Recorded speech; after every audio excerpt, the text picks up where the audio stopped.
Hello there, this is Mikhail or Michael speaking. Welcome to my new video. Some time had passed since I made the video about the Russian success in Bakhmut, so it's time to confirm what had happened. First of all, we will start with the Samolyot district right here.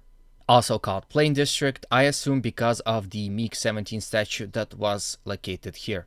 There are reports coming in that Ukrainians had counterattacked Russians here from the Tchaikovskого Street and had recaptured this school right here. Russians still control this patch right here and are fighting heavily for the control of the Korsunskova Street. They are advancing in these directions, and there are some reports that suggests that Russians had captured this territory here, but we have to wait for more confirmation. Russians are also attacking from here towards the school right here and here along the rail lines. Then we go to the Avangard Stadium. As you can see, there is a bridgehead that is developed here. Russians are assaulting Ukrainian positions in all directions in attempt to force them out of the remaining territory to the east of the rail line. Some reports suggest that Russians are controlling this entire territory. However, again, we need to wait for more confirmations. Then we go to the center of Bakhmut. It would seem that the initial reports that were made by pro-Ukrainian map was correct. It is confirmed that Russians had captured the train station, the patch of rail lines here. There is also reports coming in that Russians are already storming Ukrainian positions here and along the entire rail line, but the result of those clashes is still unknown. Russians had also, of course, captured the entire upper park area right here and took full control over the Gorbatova Street to the eastern side of the rail lines. Then we go to the bigger train station that is located here. As you can see, once again, Russians had taken control over it. And by the way, they are controlling almost entire rail line right here. Again, small patches are remaining. It has been reported that Ukrainians had heavily fortified these positions here, and Russians would have hard time attacking here, but Russians are storming these Ukrainian positions, but the result of those clashes is unknown as of right now. The problem here is that Ukrainians have capabilities of counterattacks. It happened here in the Samolyot district, and it might happen here in the center. So if Russians want to keep control over the rail line, they must strike beyond it and move their zone of control as far away from said rail line. That way they can ensure that they will not lose control over it. We also have Russians attacking here in the north. Once again, they are attacking in the general direction of the school and this zone right here, as well as fighting here near the Rose Alley. Fighting continues toward the village of Khramova, and of course towards the highway located here. There are reports of Ukrainian counterattack that happened, but once again, we need to wait for more confirmations. Nor Deep State or Institute of Study of War did not report on anything like that happening. Fighting continues in Bogdanivka. Russians had entrenched themselves heavily here, and there is a lot of back and forth happening in the settlement. Then we have Russians slowly advancing towards Grigorivka, and there are fighting reported in Orekhovo-Vasiliivka.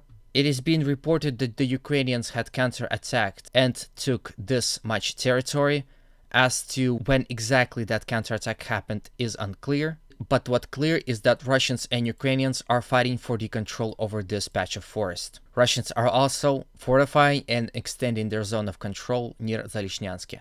Then we have Siversk front. Here Russians are carefully attacking towards Spirne Verkhokamyanske and conducting limited military operations in Belogorivka.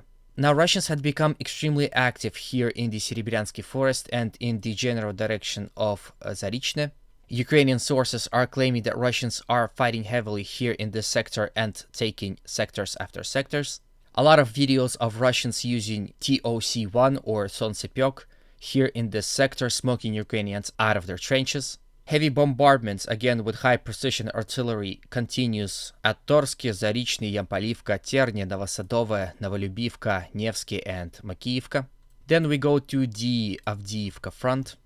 Once again, the so-called triangle of Krasnokhorivka, Novobakhmutivka, Novokalinova remains to be the hottest part as of right now, as Russians and Ukrainians are clashing in this area.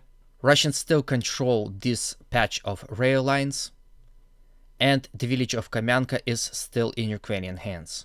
Then we have Russians attacking from Apitne towards the 9th quartile of Avdiivka. Once again, some time ago they had captured some Ukrainian trenches and there are some more remaining.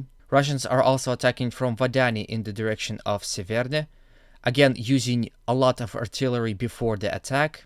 About a day ago they had come extremely close to this settlement. It is about 1 kilometer in distance.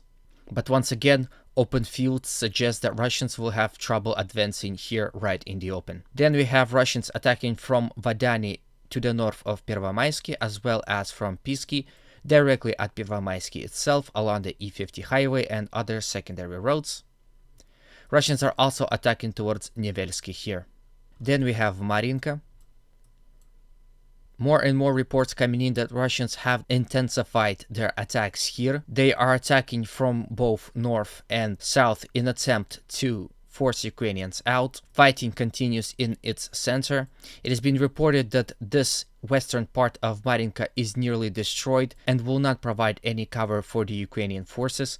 So as soon as the center of Marinka falls, Ukrainians would probably be forced to retreat back to the Georgievka. Then we have Russians attacking towards Pobeda, but once again Russians are unable to take this small village, mostly because Ukrainians, especially in the position that this Pobeda village is located, are using it as a defensive strong point that overlooks the entire fields. And whenever Russians are trying to launch an attack, they are easily spotted and destroyed. Then we have Novomikhailivka, where Russians are also attacking here, but it is of a careful manner and mostly Russians are using artillery here. Situation here did not change as Russians still fighting in the Dacha area for the control of it, also fighting in the direction of the mines here and are shelling Vuhledar itself. There are reports of a successful Ukrainian counterattack that happened in Zaporizhzhia sector. It happened here in Kamyansky. Reports suggest that the Ukrainian forces had counterattacked Russians here and were able to take this much of land.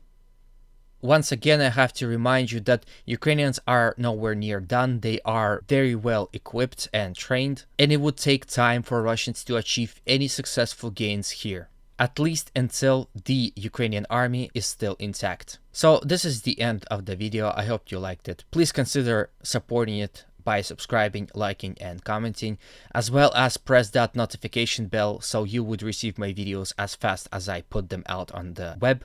Also, please consider supporting me on Patreon. Your financial help would provide me with some stability and allow me to be on YouTube full-time providing content for you. Humanity, as always, calls me to condemn all violence against human beings. Have a good day and always remember, Russia will be free and great.